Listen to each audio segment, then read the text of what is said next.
Mansoor Ali Khan Congress party के उभरते हुए नौजवान लीडर। राज्यसभा इंतखाबात में शिकस्त लेकिन हौसले बुलंद। मैंने हिम्मत की 25 एमएलए के साथ राज्यसभा जीतने की कोशिश की। जी हां, साबिक मरकजी वजीर के रहमान खान के फर्जंद Mansoor Ali Khan first of all KPCC के जनरल सेक्रेटरी हैं। नंबर्स नहीं थे। हाल ही में कांग्रेस पार्टी ने इन्हें राज्यसभा इंतखाबात के लिए अपना दूसरा उम्मीदवार बनाया था। सबकी मदद लेकिन इस इलेक्शन में मंसूर अली खान को शिकस्त हुई।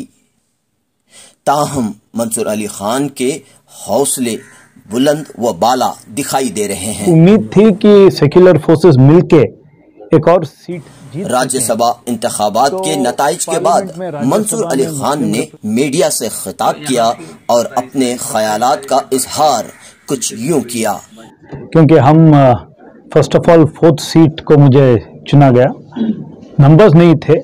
उम्मीद थी कि सेक्युलर फोर्सेस मिलके एक और सीट जीत सकें तो पार्लियामेंट में, राज्यसभा में मुस्लिम रिप्रेजेंटेशन, माइनॉरिटी रिप्रेजेंटेशन होगा जो हमारी हक की बात पार्लियामेंट में रख सकें। वो ही उम्मीद थी। लेकिन अनफॉर्चुनेटली क्या हुआ, हम तो हिम्मत से इलेक्शन लड़ने गए थे। हम सोचे थे कि जेडीएस सपोर्ट करेगी फाइनली, लेकिन जेडीएस पार्टी वो खुद तय करना चाहिए कितने सेक्युलर हैं। अगर वो कोई सेक्युलर कैंडिडेट को डालते या कोई माइनॉरिटी को डालते, हम लोग रेडी थे कि हम भी रिकंसिडर करके विड्रॉ कर सकेंगे। बट जेडीएस ना एक माइनॉरिटी या सेक्युलर कैंडिडेट को डाले, या अब सवाल खड़ा होता है कि जेडीएस कितनी सेक्युलर पार्टी है और सिर्फ असेंबली इलेक्शन तक सेक्युलर रहेगी और उसके बाद जो पास्ट रिकॉर्ड देखें जेडीएस का, वो बीजेपी की वो साबित करना है। बीजेपी की बी टीम जो येडियुरप्पा जी को चीफ मिनिस्टर बनाए वो जेडीएस ही थे। फिर परसों जो रिसेंट बाई इलेक्शन है, 3 बाई इलेक्शन, सिंदगी, हानगढ़, वहाँ पर सब कौन मुस्लिम कैंडिडेट को डाला कांग्रेस के खिलाफ डिवाइड करने के लिए वोट? जेडीएस ही डाली ना। तब कौन हमारे पार्टी में कौन थे? तब सीएम इब्राहिम साहब भी बोले जेडीएस कम्युनल पार्टी है करके। मैंने बोला, आपके पास रिकॉर्ड भी रहेगा, प्लीज गो बैक, आपका रिकॉर्डेड ईयर रहेगा। वो खुद बोले कि वो जेडीएस कम्युनल पार्टी है। एक बी टीम बोले। आज जेडीएस क्या हो गई है? और ये सवाल जेडीएस को देना है और आप सबको ये पूछना है। मैंने हिम्मत की 25 एमएलए के साथ राज्यसभा जीतने की कोशिश की और जैसा खान साहब बोले, देवेगौड़ा साहब से मिले, कुमारस्वामी साहब से मिले। हालांकि ये मुसलमान को सीट देने की फर्स्ट नहीं थी। ये लास्ट टाइम नासिर हुसैन साहब को माइनॉरिटी मुसलमान को दिए थे। जब हमने एक चांस ले रहे थे, कोशिश कर रहे थे कि एक और सीट हो जाए, तो आज का माहौल देख रहे हैं। पार्लियामेंट में कहाँ रिप्रेजेंटेशन मिल रहा है, असेंबलीज में कहाँ रिप्रेजेंटेशन मिल रहा है माइनॉरिटीज को।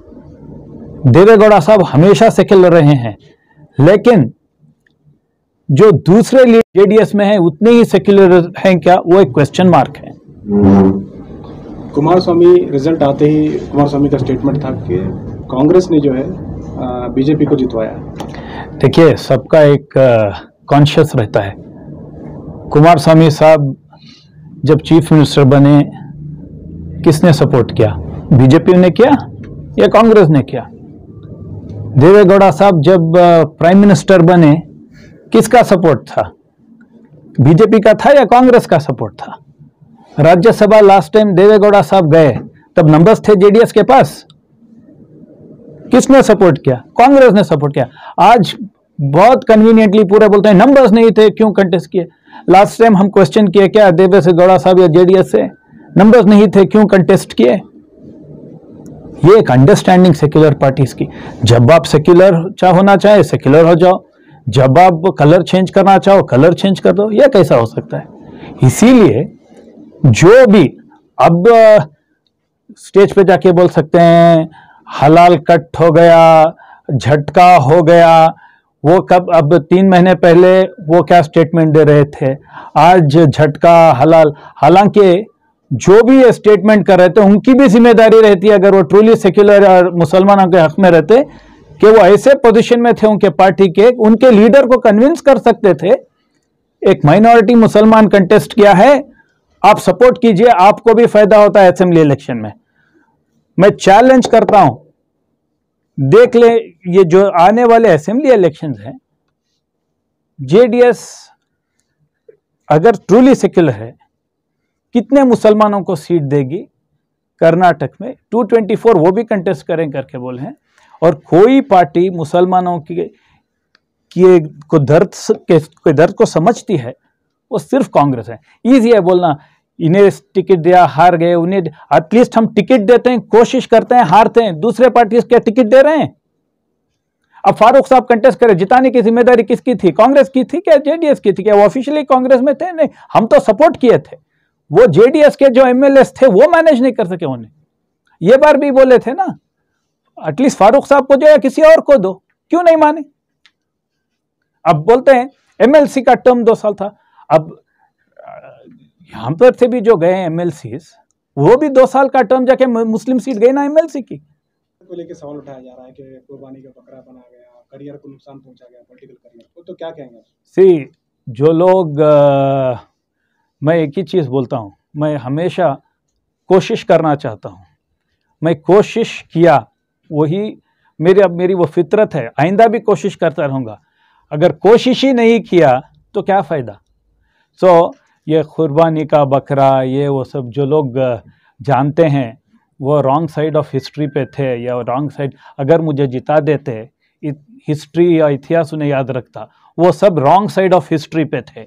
और अब ये बहाने हैं, ये स्टेटमेंट, और क्या होता है, ये पूरा ये एंटरटेनमेंट करके स्टेज पे जाके बड़ा अच्छा लगता है, ओ बकरा बना दिया, हलाल कट, झटका, वो क्या आते हैं लोग, हंसते हैं, एंटरटेन होते हैं, जाते हैं।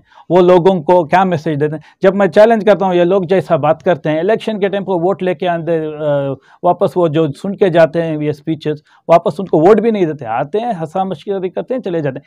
सीरियस पॉलिटिशियन कभी भी कोशिश ही करता है, कोशिश करता है। इंशाल्लाह आइंदा भी कोशिश होगी, अल्लाह साथ देगा। ये राज्यसभा की टिकट लाने का मौका कैसा? देखो, ये नंबर्स थे हमारे, एक अंडरस्टैंडिंग की कोशिश थी जेडीएस और हमारे नंबर्स के वास्ते। अगर उन्होंने हमें साथ मिल जाते, एक माइनॉरिटी सीट जीत सकते थे। ये एक सजेशन हमारे हाईकमांड से आया, and as a true loyal soldier of Congress party मैं एक्सेप्ट किया।